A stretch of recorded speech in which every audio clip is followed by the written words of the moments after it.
শ্রীমৎ ভক্তি বল্লভ তীর্থ গোস্বামী মহারাজের শ্রীচরণ কমলে প্রণত হয়ে তিনি অহৈতুকী কৃপা আশীর্বাদ প্রার্থনা করছি। পূজনীয় ত্রিদণ্ডী স্বামী ভক্তি ভূষণ ভাগবত মহারাজের শ্রীচরণ বন্দনা করছি, প্রণতি জ্ঞাপন করছি। পূজনীয় ত্রিদণ্ডী স্বামী ভক্তি সৌর আচার্য মহারাজ তার চরণে প্রণত হয়ে তার কৃপা প্রার্থনা করছি। পূজনীয় ত্রিদণ্ডী পাকগণ বৈষ্ণব বৃন্দ, ভক্তবৃন্দ, ভাগবত তথা শ্রবণ পিপাসু অনুরাগী ভক্তজন সকলকে যথাযথ অভিবাদন করি। সকলেই প্রসন্ন হন, আনন্দিত হন। শ্রীমদ ভাগবত কথা বলছে অমৃতময় ভাগবত বাণী, অমৃতুল্য ভাগবত অমৃত সুধা। যে অমৃত সুধা পান করে সুখদেব গোস্বামী পাক কৃষ্ণ লীলারসে আকৃষ্ট হয়ে তিনি ভক্তি রাজ্যে ভক্তির দিকে প্রবিষ্ট হবে। ভাগবত কথা শ্রবণ করে তার পিতৃদেব ব্যাসদেবের নিকটে ভাগবত কীর্তন শ্রবণ করে, কীর্তনক ভক্তি শ্রবণক ভক্তি, সে সুখদেব ঊর্ধ্বপন্থী চলে যাচ্ছিলেন। ভাগবত কথাতে আকৃষ্ট হয়ে ভক্তি থেকে আসলেন, ভক্তি সাথে প্রবিষ্ট হলেন। আবার সেই সুখদেব গোস্বামী পাক সেই ভক্তির কথা, ভাগবত কথা, অমৃত কথা কীর্তন করে পরীক্ষিত মাস উঠিয়ে দিলেন। ব্যক্ত করে ফিরে চলো সেই রাজ্যে, যে রাজ্যের থেকে আমরা এসেছি সেই রাজ্যে চলো। সেই ভক্তগণ গুরুদেব এই রাজ্যের কোনো মানুষ নয়, তারা বৈকুণ্ঠ পুরুষ। মণিবাক্য বলছেন শাস্ত্র, মুনি ঋষি ভক্ত গুরুদেবের বাক্য শাস্ত্র বাক্য। শাস্ত্র আমাদের অনুশাসন করেছে, সংশোধন করছেন, করে আমাদের গোবিন্দের পাদ দিকে মানে অগ্র হওয়ার জন্য ওই প্রকার আকর্ষণ করছেন, যাতে আমরা গুরু গোবিন্দ সেবা থেকে ভাগবত শ্রবণকে যাতে বঞ্চিত না হই। এটা আমাদের বাঞ্ছনীয় বস্তু। আমরা ভাগবত থেকে শ্রবণ করছি,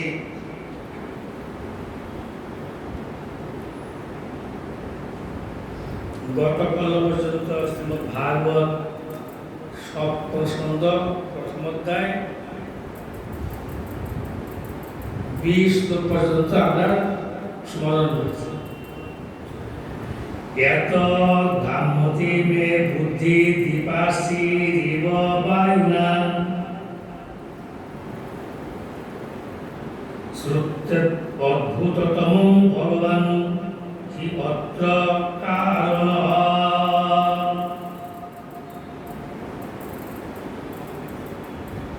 অত্যন্ত আশ্চর্যের বিষয় কে বলছেন? যুধিষ্ঠির মহারাজ। সন্দেহ নাই যে আশ্চর্যের বিষয়, সন্দেহ নাই। সুতরাং বায়ু দ্বারা যেমন দ্বীপ শিখা অস্থির হয়, দ্বীপ বায়ু থাকলে মানে চঞ্চল হয়ে যায়, বায়ু থাকে, হাওয়া থাকলে শিখাটা স্থির থাকে না। আর ঘরের ভিতরে ভিতরে দরজা বন্ধ করে ধীর স্থির, আর একটু হাওয়া লেগে গেলে মনটা যদি ভগবান লাগান যায় আর টলমল করে না, চঞ্চল হবে না, ধীর স্থির। আমাদের গুরুদেব কৃষ্ণদেব পাখাটা রয়ে গেছে, এবার একটা পুকুরে এঁকে দেবেন, সেটা ভুলবে, আর তার বন্ধ করে রাখবেন, পাখাটা মধ্যে আর ঘুরবে না, এখানে থাকে ধীর স্থির। ধীর স্থির ভগবান অচঞ্চল বস্তু, আমরা সকলেই চঞ্চল, বদ্ধজীব মাত্র চঞ্চল স্বভাব। চিত্তকে স্থির রাখতে পারি না আমরা। চিত্ত বিভিন্ন বিষয় কথাতে চিত্তটা বিভ্রান্ত হয়ে যায়, ভ্রান্ত মধ্যে পরিচালিত হই। সেখানে বলছেন বড় আশ্চর্যের বিষয়। আশ্চর্য বিষয় কি পূর্বে আমরা শ্রবণ করেছি গতকাল, শিশুপাল আর দন্তবক্র দুই ভাই। দন্তবক্র তো শিশুপালের ভ্রাতা, এটা সব কৃষ্ণ বিদ্বেষী। এই ছোটবেলা থেকে জন্মে থেকে কৃষ্ণ বিদ্বেষী, এত বিদ্বেষ করেও আর ভগবান কি বলেন, শিশুবেলা আসছিল বিবাহ করতে, সে সভাতে স্বয়ংবর সভাতে বড় সজ্জা সজ্জিত হয়ে সেইখানে আর রুক্মিণী দেবী তার পিতার স্ত্রী বলছে শিশুপালের সঙ্গে বিবাহ দেবে। রুক্মিণী দেবীকে রুক্ম রাজা তার কন্যাকে শিশুপালের সঙ্গে দেবে, কিন্তু রুক্মিণী দেবী ওই বালিকা থেকেই ভগবানেতে অনুরক্তি বিশ্বাসী, কৃষ্ণে তো অনুরাগী। কৃষ্ণের কথা শ্রবণ করেছেন কোন ব্রাহ্মণের মুখে, গুরুদেবের মুখে, সাধুর মুখে। সাধুর মুখে কৃষ্ণের গুণগান শ্রবণ করে কৃষ্ণের গুণেতে আকৃষ্ট হয়ে গেছে। এমন কৃষ্ণ তো পাই আমার জীবন সার্থক হবে। জীবন সার্থক করো, জীবন সার্থক কি করে হবে? এমন পূর্ণ বস্তু যদি পাওয়া যায়। এই জন্য প্রথম জীবনে থেকেই কৃষ্ণ চিন্তায় বিবলে নিমগ্ন, তার রূপের দ্বারা, তার গুণের দ্বারা, কীর্তের দ্বারা, কিন্তু তার দর্শন করেন নাই। কৃষ্ণ কেমন দর্শন করেন নাই, কিন্তু স্তবন করেই তার অন্তর সে ভাবে চেয়েছে। এমন কৃষ্ণ রূপ সর্বত্র করে ঝলমল, দেখিতে পায় আঁকি নির্মল, নির্মল ভক্তি নেত্র, প্রীতি ভালোবাসা দ্বারাই ভগবানকে দর্শন পাওয়া যায়। ব্রহ্মা তো জানি পারে না রে, ভগবানকে ব্রহ্মাও জানতে পারে না, ভগবান কৃপা না করে। রুক্মিণীতে বিবাহ দিবে তখন মনটা কষ্ট। আমি যাকে প্রাণের থেকে ভালোবাসছি সে প্রাণ গোবিন্দ, তাকে হারাবো, আমার কি কর্ম? চিঠি লিখে ব্রাহ্মণে পাঠিয়েছেন, ব্রাহ্মণকে বলে দিয়েছেন নির্ভয়, যখন আমাকে আসতে হয়েছে আমার চিন্তা করছো, ভয় নাই মা, কোনো ভয় নাই। বিবাহ এখানে রাজনীতি সব শিখেছে, শিশুবেলা শিখেছে বিবাহ করবার জন্য ইত্যাদি সমস্ত কিছু আপনার সকলে অবগত আছে। আর কৃষ্ণ কি করলেন, বিবাহ আসনের থেকে রূপে ধরে উঠে চলে গেছে। বর্ণ যোদ্ধা চতুর্দিকে 10 দিন বর্ণ রাখছে, সব 10 দিন উপরে থেকে করে না আসতে পারে, চতুর্দিকে পাহারা, সিকিউরিটি। বিবাহ আসনেতে কৃষ্ণ এসে গেলেন, এসে রথের নিয়ে দিব্য বিমান চলে দাঁড়ানো চলে। এরা যেন মানে বাঘের থেকে একটা দৃশ্য, শ্রীগালের থেকে শ্রীগালের বাঘ এসে যখন আসে, শ্রীগাল ভয়ে এই দৃষ্টান্ত পাবো আমরা। এরকম বলছে মানে সে রাজন্যবর্গ যুদ্ধার্থীরা কালকে কিছু করতে পারবে না, অনায়াসে কোনো বাড়ি ঢুকে আগের দিনে চুপ করে থাকে, সুস্থ হলে বুদ্ধি আসে, তাকে ধরতে পারত। যখন চুরি করে আগের দিনে তো শীত মাটি ঘর ছিল, বিভিন্ন ছিল, যেন চোরকে ধরতে পারতাম, আজকে যখন বাঘটাকে প্রহার করতে পারতাম, বুদ্ধের পর যখন চলে গেলে সব নিয়ে তখন ওই তার চিন্তা করছে। যাই হোক, তার থেকে তো শিশুপাল তো লজ্জিত হলো, আরো হিংসা বেড়ে গেল, শিশুপাল বধ হলো। ভগবান হতারই গতিদায়ক, ভগবানের হাতে যে হত হবে উত্তম গতি লাভ হয়।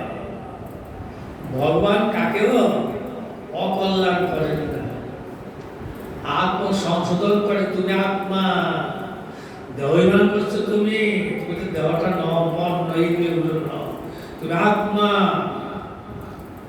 সাধু দিলে পরে সাধু মুক্তি দিলে যদি সময় আসতে শুনে আসতে হলে কি করে এই মুক্তি দিতে পারে?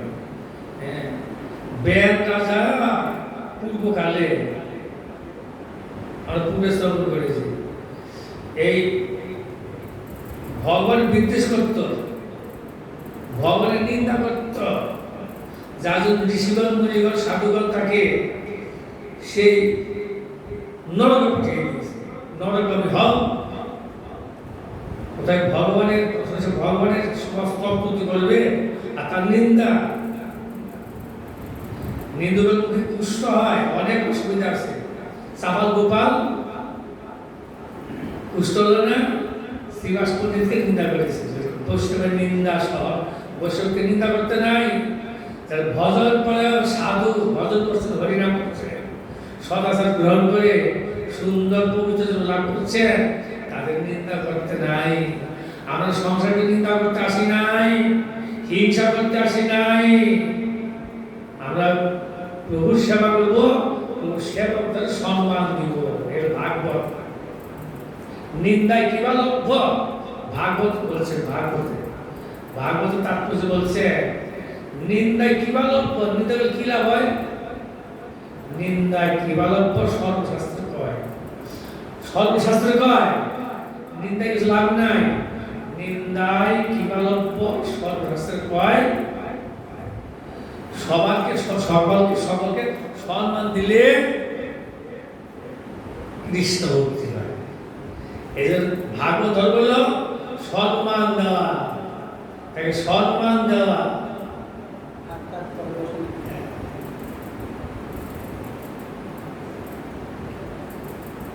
কাকে অসম্মান করতে নাই, যার মর্যাদা লঙ্ঘন সহিতে না পারে। মহাপ্রভু বলছেন পণ্ডিতকে পণ্ডিতের মর্যাদা, বিদ্যানকে বিদ্যান মর্যাদা, হ্যাঁ, যার যোগ্যতা মর্যাদা দিতে হয়, সেভাবে তাকে সম্মান দিতে হয়।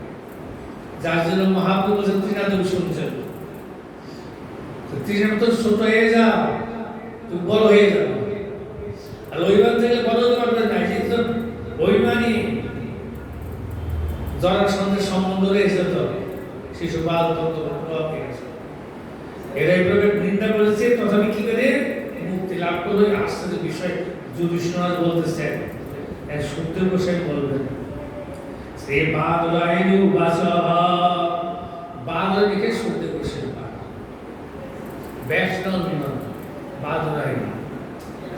সুখদেব গোসাই বলতেছেন, সে বাদরায়ণু বাসহ রাজদশ বচন আকর্ণ নারদ ভগবান ঋষি তুষ্ট প্রাহ কমা ভাষ্য শ্রীরক্তা সদ কথা। সুখদেব গোস্বামী বললেন, সর্বজ্ঞ ভগবান নারদ ঋষি, দেখেন কিরকম বৈষ্ণবতা চিন্তা করুন। প্রশ্ন করলেন যুধিষ্ঠির মহারাজ সুখদেব গোস্বামীকে, সুখদেব যদি কথা না বলে নারদ গোস্বামী কি বলবে, কি বলছেন এই সম্বন্ধে সেটা বলতেছে।